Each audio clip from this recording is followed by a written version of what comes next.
कोकणात घर बंगलो बांधण्याचं स्वप्न बघताय तर आजच वैभववाडीतील आकांक्षा वास्तू कन्स्ट्रक्शनच्या कार्यालयाला भेट द्या। निसर्ग संपन्न वैभववाडी आकांक्षा वास्तू कन्स्ट्रक्शन अँड डेव्हलपर्स घेऊन आले 108 प्लॉटचा भव्य वास्तू प्रकल्प। आपला सातबारा, आपलं घर, समर्थ नगर। वैभववाडी कोंडा मार्गावर 26 एकर प्रशस्त जागेत वैभववाडीत साकारणारा पहिला निवासी वास्तू प्रकल्प। अनेक सोयी सुविधांसह परिपूर्ण असलेला एकमेव वास्तू प्रकल्प।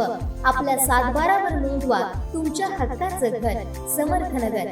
तुमच्या स्वप्नातलं घर आता प्रत्यक्षात उतरणार। आजच आमच्या साईटला भेट द्या। संपर्क गंगाधर केळकर 9175 40 67 64 94 22 39 46 25 आणि राजेश कुरसंगे 8850 14 11 67। संपूर्ण महाराष्ट्रात उद्धव बाळासाहेब ठाकरे शिवसेनेच्या वतीनं होऊ दे चर्चा अभियान राबवण्यात येत आहे। सिंधुदुर्ग जिल्ह्यातील या अभियानाचा शुभारंभ वेंगुर्ला तालुक्यात शिवसेना सचिव खासदार विनायक राऊत यांच्या मार्गदर्शनाखाली होडावडे बाजारपेठ इथं करण्यात आला। यावेळी अभियान निरीक्षक गुरुनाथ खोत यांनी भाजपच्या विविध योजनांवर, घोषणांवर जोरदार टीका केली आहे आणि जनतेला सवाल देखील केला। तुमच्या अकाउंटमध्ये प्रत्येकीच्या सामान्य माणसाला मिळणार आहे। माझा प्रश्न आहे तुम्हाला, हे पैसे तुम्हाला मिळाले आहेत का? नाही। प्रश्न विचारतोय।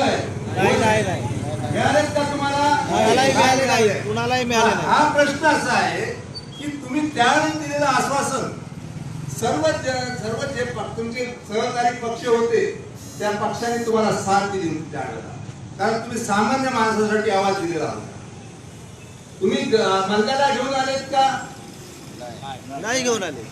दाऊदला त्याच्या मुस्लिमांना आणलेत का तुम्ही इकडे? नाही आणले।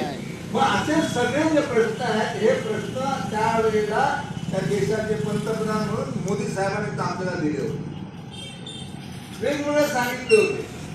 आज प्रश्न असा आहे की सामान्य जनता जी आहे, या भगिनी आहेत, तुमच्याकडे जो सिलेंडर गॅस आहे 2014ला म्हणाले की 400 रुपये होता, 300-350 रुपये होता। जानी नाही, मला एक सांगा तुम्ही, ह्या सगळ्यांना प्रश्न माझा असा आहे की आज 1100 रुपये आहे, बरोबर आहे ना? 1100 रुपयातून तर तुम्ही त्यावेळेचे 300, 350 आणि 1100 किती फरक? 700 रुपयाचा फरक आहे। 700 रुपये 1284 म्हणजे 8000 वर्षाला। आज 9 वर्ष झाली, तुम्ही 8000 प्रमाणे विचार करा किती झाले। तुम्ही जर बँकेत टाकले असते, बँकेत ठेवले असते पैसे तुमचे, तर तुम्हाला तितके पैसे किती झाले असते? डबल झाले असते, बरोबर आहे? मग आपल्याला ह्या सरकारने फसवलंय, सामान्य जनतेला तोंडाला पानं पुसलेली आहे। महत्वाचा मुद्दा हा आहे की तुम्ही अनेक अशा योजना सांगितल्यात, त्या या योजना आम्ही आज तुम्हाला देतो आहोत। आता तुम्हाला सांगितलं की तुमच्या ह्याच्यातून 200 रुपये कमी केले, फार मोठे उपकार केले आपल्यावर। म्हणजे आपलेच पैसे खाल्ले। 700 रुपये तुम्हाला सांगितलं, 9 वर्षात किती होतात पैसे? लाखो रुपये झाले असते तुमचे, तेच पैसे खाल्ले, त्याच्यात 200 रुपये कमी केले तुमचे। पण उद्या 24ची निवडणूक होईल, त्यावेळेला लोकसभेत जातील, हे परत त्यावेळेला जातील, त्यावेळेला 200 का 400 रुपये वाढवतील। तुम्ही काय करणार? असेच माहीत घे, गुरुनाथ खोत असतील, जानीताई असतील, संजय पडते असतील, आणखी लोक असतील, रस्त्यावर येतील, बोलतील, अरे आमचं काय महागाई झाली आहे, हे झालंय। नाही, काय मिळणार नाही। सत्ता तुमची आहे, सत्ता तुमची आहे, सत्तेत तुम्ही आहात, तुम्ही निर्णय घेताय, लोकांना फसवताय आणि लोक फसवली जात आहेत, नाडी जात आहेत, तरी ते सहन करताय। पण सहन करण्याची वेळ संपते, आता शांत बसायचं नाहीये, निर्णय करायचा आहे। या सगळ्या घोषणा आहेत, त्या घोषणाचा गोषवारा उडालेला आहे, त्याची फसवणूक झालेली आहे। ही जनतेपर्यंत, सामान्य माणसापर्यंत जायला पाहिजे, कळायला पाहिजे, आणि म्हणून आम्ही या ठिकाणी होऊ द्या चर्चा माध्यमातून आपल्याला बांधवांनो, भगिनींनो, महत्वाचा मुद्दा एकच आहे। काही लोक म्हणतात 56 इंचाची छाती, देशाच्या पंतप्रधान, देशाच्या बाहेर सुद्धा देशात त्याचं नाव भरपूर मोठं आहे। प्रश्न असा आहे की देशाचे पंतप्रधान इतके मोठे नामची नाही, सर्व देशाला आहे, जगात त्यांचं नाव आहे असं म्हटलं जातं। म्हणजे त्यांचे जे गोडबोली लोक आहेत, त्यांचे जे सर्व आहेत ते सांगतात की आमचे पंतप्रधान एवढे मोठे आहेत. सोशल मीडिया महत्वाचा मुद्दा आहे की ह्या देशामध्ये या अन्यायाच्या विरोधात संपूर्ण विरोधी पक्ष एक झाला आणि ती इंडिया आघाडी नावाची त्यांनी विरोधी पक्षांनी उभी केली आहे. आता विरोधी पक्ष म्हणजे काय? तुमच्या देशातून काहीच नाही. विरोधी पक्षाला किंमत नाही. काँग्रेस संपलेली आहे, शिवसेना संपलेली आहे, राष्ट्रवादी संपलेली आहे, असं सगळे पक्ष संपले असं तुम्ही म्हणत असताना मुंबईमध्ये सर्व विरोधी पक्ष एकत्रित झाले. त्या इंडिया आघाडीच्या निमित्तानं त्याचं नेतृत्व शिवसेना पक्ष म्हणून आदरणीय उद्धवसाहेब ठाकरे यांनी. उद्धवसाहेब संपले, शिवसेना संपली, किंचित शिवसेना. किंचित शिवसेना जर असेल तर त्याचं नेतृत्व अख्ख्या भारताचं नेतृत्व करून त्या संघटनेचे प्रमुख करताय म्हणजे कोण संपलेला आहे? महत्वाचा मुद्दा आहे. मग तुम्ही इंडिया म्हणता, इंडिया इंडिया म्हणून तुमच्या सगळ्या योजना तुम्ही राबवला. मग आज इंडिया म्हटल्याबरोबर इंडियाच्या नावाखाली एक झाल्यानंतर या देशातले पंतप्रधान सांगतात, देशाचे राष्ट्रपती सांगतात की आता आपण भारतीय आहोत. आपला इंडिया नाही, भारत आहे. अरे बाप, तुला इंडिया त्या इंडिया इंडिया करून तू दुनिया फिरतो. Make in India. तुम्ही फिरता हा? Make in India. Make in India सगळं काही इंडिया करताय, आम्ही करतो आहोत. आणि आज इंडिया म्हटल्यानंतर एकत्र झाल्यानंतर विरोधी पक्ष तुमच्या तोंडचं पाणी पाजलं. तुम्ही घाबरलेले आहात आणि भारत कोण सांगताय? भारत आमचाच आहे, हिंदुस्थान पण आमचाच आहे. भारत म्हणून सुद्धा, इंडिया म्हणून सुद्धा आणि हिंदुस्थान म्हणून सुद्धा आम्ही तुम्हाला विरोध करणार. येणाऱ्या निवडणुकीत या सगळ्या अडचणी आहेत. सामान्य माणूस तुम्हाला खुर्ची देणार नाही आहे. या देशातले आहेत, या राज्यातले आहेत, या विभागाचे आमचे लोकसभेचे खासदार विनायक राऊत साहेब, त्याचप्रमाणे आमचे आमदार वैभव नाईक आहे. या सगळ्यांनी आपल्या आपल्या विभागामध्ये कार्य केलं आहे, लोकांची सेवा केली आहे, न्याय दिला आहे. लोकांना विरोधात राहून लोकांना न्याय देण्याचा प्रयत्न केला आहे.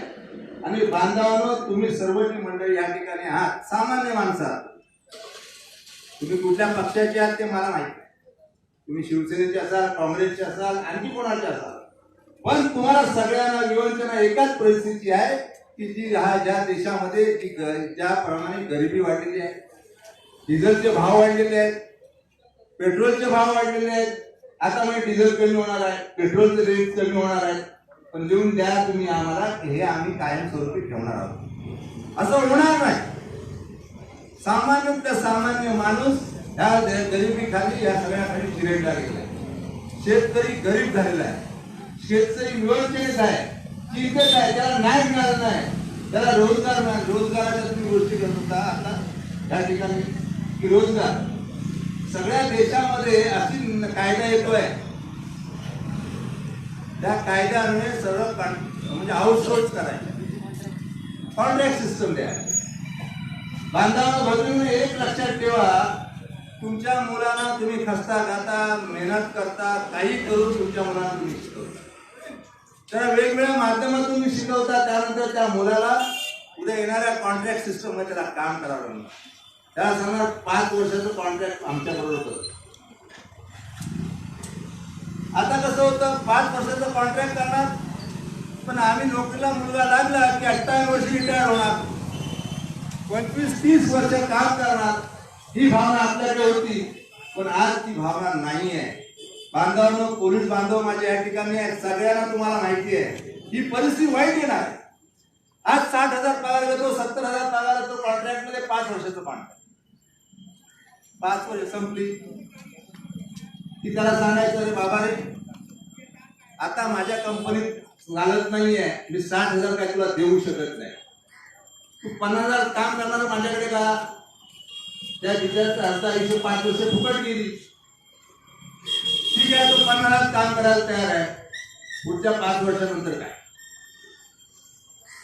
पुढच्या 5 वर्षानंतर काय? अशा प्रकारचे कायदे या देशात येत आहेत. कारण मल्टीनॅशनल कंपन्या येत आहेत त्या सांगतायत की तुम्ही आम्हाला तुमच्या इकडची जी काही परमनन्सी वगैरे कंपन्यांची पद्धत आहे हे आम्हाला मान्य नाही, कायमस्वरूपी आम्हाला यूज अँड थ्रो वापरा आणि फेकून द्या. आम्हाला गरज असेल तर आम्ही तुम्हाला कामावर ठेवणार, नसेल त्या दिवशी काढून टाकणार. मानता तुमचे भाऊ पोलीसवाल्यांचे असतील, कोणाचे असतील, काही असतील, शेवटी हे प्रश्न सर्वांना भेडसावणार आहेत आणि येणार आहेत. आता सावध व्हायला आज नाही तर कधीच नाही आहे. म्हणून 24ला ह्या देशावरती राज्य इंडिया यायला पाहिजे, त्या भावनेनं आपण न्याय द्यायला काम करायला पाहिजे.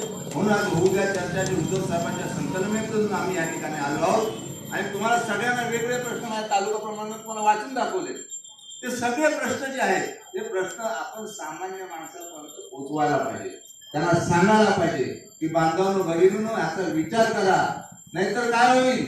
आज जुमला आहे, अरे तुम्हाला हे देतो ते देतो ते देतो, आतापर्यंत 9 वर्षात हेच केलंय, आता तुम्ही तुमच्याकडे ठेवा, आता आमचा आम्ही बघू काय करायचं ते. आणि सर्वांनी एकजुटीने उभे राहा.